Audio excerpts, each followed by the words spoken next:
Good morning, dear students. Let's start a new chapter of EVS, chapter 20, that is food. This chapter is divided into three topics. These are nutrients, food pyramid, and food preservation. So today we will cover these two topics, nutrients and food pyramid. And this topic we will cover later on. So, firstly, there is an activity that you have to do. All the students must have to do this activity and send it to my personal WhatsApp number. The activity is list the food items you ate for breakfast today. Why is eating a healthy breakfast important? What you have to do? You have to list out the food items you ate for the breakfast today. And then you have to tell why is eating a healthy breakfast important. Okay, we will discuss it later on. Let's start our chapter. So, read with me and listen the explanation carefully.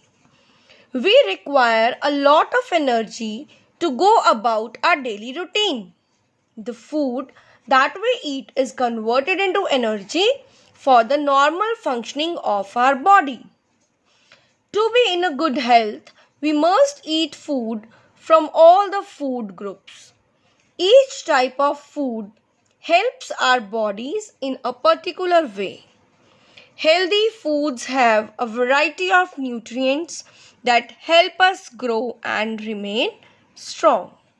Let's have an explanation of this paragraph. We require a lot of energy to go about our daily routine. Means in our day-to-day activities, we need a lot of energy. When we have to perform any kind of task, you have to walk, you have to sit, you have to go somewhere, you have to do your homework. So any kind of work you have to do, you need a lot of energy.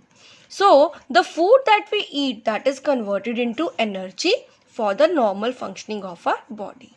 So this food that we eat, it gives us energy to do lot of activities in our daily life. To be in good health, we must eat food from all the food groups. So as we know that food that we eat, that is converted into energy for the normal functioning of our body. So that food we eat, it must be complete. It must come from all the food groups, as each type of food help our body in particular way. Okay, like we need proteins, we need fats, we need carbohydrates, we need minerals, vitamins, roughage, water. So we need everything, every kind of food group we need. Healthy foods have a variety of nutrients that help us grow and remain strong. So if we will eat healthy food, then we will be having variety of nutrients, and those nutrients will help us in growing and becoming strong. The first topic that comes is about nutrients.